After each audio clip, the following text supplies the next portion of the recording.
Президент республики находится с рабочим визитом в Объединенных Арабских Эмиратах. Делегация Якутии во главе с Егором Борисовым провела накануне презентацию инвестиционного потенциала республики в торгово-промышленной палате Эмирата Шарджа.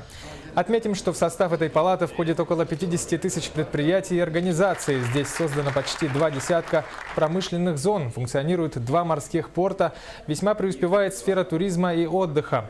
В ходе встречи глава торгово-промышленной палаты Шарджа Ахмад Мухаммад Аль-Митфа заявил, что Шарджа готова к сотрудничеству и укреплению связей с Якутией во всех областях. Господин Митфа, в частности, подчеркнул, что Якутия имеет большой шанс реализовать свои возможности в Арабских Эмиратах, используя в том числе опыт местных управленцев. Он добавил, что Якутия хорошо известна уникальным ресурсами и потенциалом, поэтому открывает широкие перспективы для инвесторов из-за рубежа.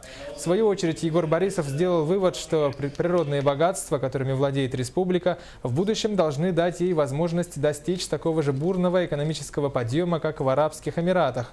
В заключительной части мероприятия состоялась церемония подписания соглашения между торгово-промышленными палатами Якутии и Эмирата Шарджа.